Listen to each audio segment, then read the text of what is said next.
வணக்கம். முனைவர் கி ராம் கணேஷ். இன்றைக்கி நாம் விளம்பரக்கலை என்ற நூலிலிருந்து விளம்பரம் என்ற சொல்லுக்கான விளக்கத்தை இந்த பதிவில் நாம் பார்க்க போகிறோம். இன்றைய காலகட்டத்தில் ஒரு பொருளை மக்கள் மத்தியில் வாங்க செய்கிறதுக்கு இந்த விளம்பரம் அப்படிங்கிறது தேவையாக இருக்குது. நம்ம ஆங்கிலத்தில் அட்வர்டைஸ்மெண்ட் அப்படிங்கிற சொல்லால் நாம் குறிப்பிடுறோம். அப்படி விளம்பரம் எழுதுறது அல்லது விளம்பரப்படுத்துறது அப்படிங்கிறது ஒரு தொலைக்காட்சி மூலமாகவோ அல்லது ஒரு செய்தித்தாள் மூலமாகவோ ஒரு விளம்பரத்தை மக்கள் மத்தியில் கொண்டு போய் சேர்க்கிறது அப்படிங்கிறது சாதாரண விஷயம் அல்ல. அந்த சுருங்க சொல்லி விளங்க வைத்தல் அப்படின்னு சொல்லுவாங்க. அதாவது ஒரு குறிப்பிட்ட நேரத்தில் ஒரு குறைவான நேரத்துக்குள்ளே மக்கள் மத்தியில் அந்த பொருளை காண்பித்து அவங்கள வாங்க செய்யணும். அதுதான் விளம்பரத்தினுடைய முக்கியமான ஒரு வேலையாக சொல்லப்படுது.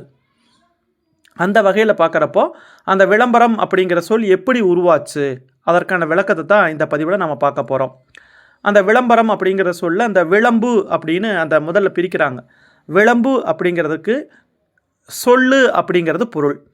வில் அப்படிங்கிறதுக்கு அந்த வில் அந்த வேர்ச்சொல் விளம்பரத்தில் வில் அப்படிங்கிறது வேர்ச்சொல்லாக இருக்குது. அதற்கு வெளிப்படுத்து அப்படிங்கிறது பொருள். அதாவது விளம்பு என்பதற்கு சொல்லு என்பது பொருள்.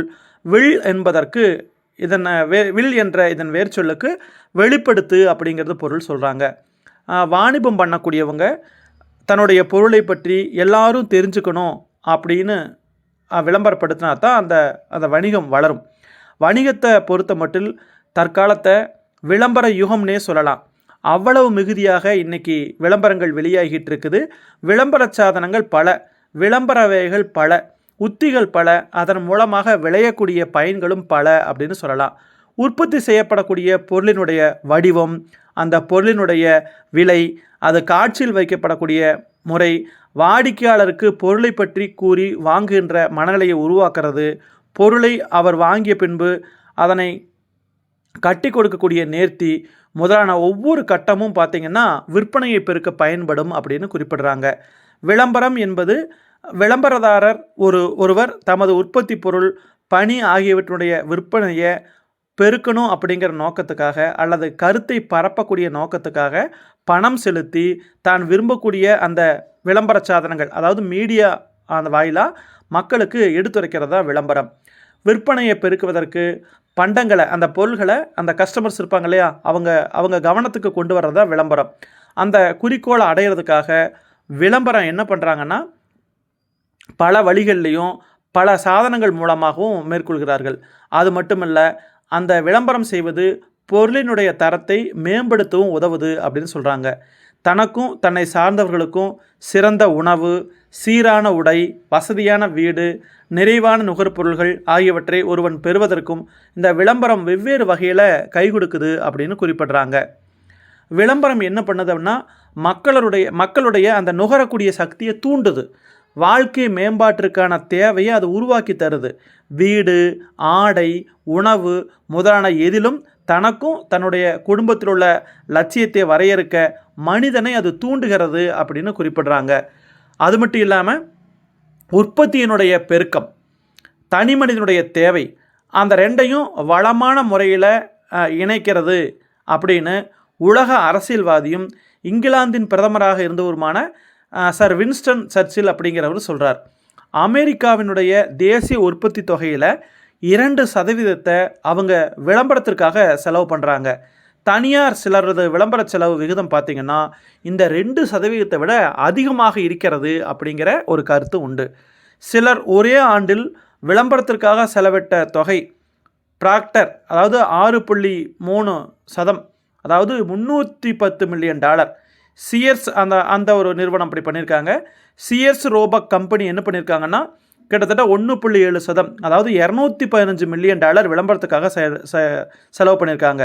ஜெனரல் ஃபுட்ஸ் அவங்க 8.1%, அதாவது $150 மில்லியன் செலவு பண்ணியிருக்காங்க. ஜெனரல் மோட்டார்ஸ் அவங்க 0.4%, அதாவது $158.4 மில்லியன் செலவு பண்ணியிருக்காங்க.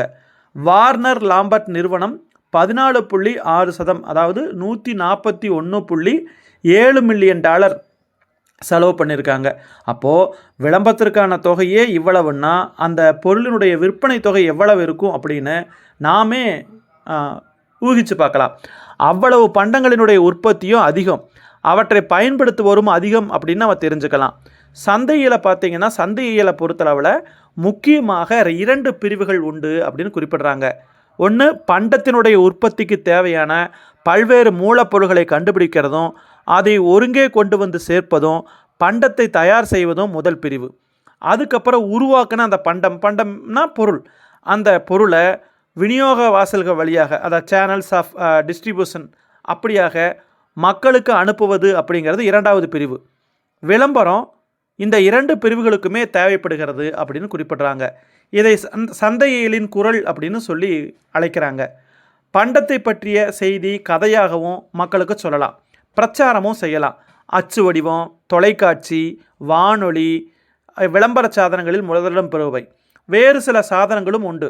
இருந்தாலும் இந்த அச்சு வடிவம், தொலைக்காட்சி, வானொலி இந்த 3ன் மூலமாக செய்யக்கூடிய விளம்பரத்துக்கு தான் உடனடியான ஒரு பலனே கிடைக்கிறது அப்படின்னு சொல்கிறாங்க.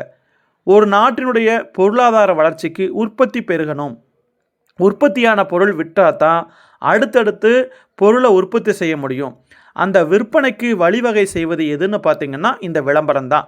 ஆகவே பொருளாதார வளர்ச்சியில் உற்பத்தி, விற்பனை, விளம்பரம் அப்படிங்கிற இந்த 3மே சிறந்த இடம் பெறுகின்றன. அது மட்டும் இல்லாமல் ஒன்றை ஒன்று சார்ந்துள்ளன அப்படிங்கிற ஒரு கருத்தையும் இங்கே முன் வச்சுருக்காங்க.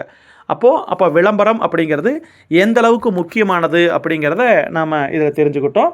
அப்போ விளம்பு அப்படிங்கிற சொல்லுக்கு, விளம்பு என்பதற்கு சொல்லு என்பது பொருள், வில் என்ற இதன் வேர் சொல்லுக்கு வெளிப்படுத்து அப்படிங்கிறது பொருள் அப்படிங்கிறத நம்ம தெரிஞ்சுக்கிட்டோம். ஒரு வாணிபத்தில், அதாவது இம்போர்ட் பண்ணுறோம், எக்ஸ்போர்ட் பண்ணுறோம் அப்படின்னா அதுக்கு நிச்சயமாக என்ன தேவை அப்படி என்றால் விளம்பரம் தேவை. அந்த விளம்பரத்தை மக்கள் பார்த்தாங்கன்னா மட்டும்தான் அவங்க என்ன பண்ணுவாங்கன்னா அந்த பொருளை வாங்குவார்கள்.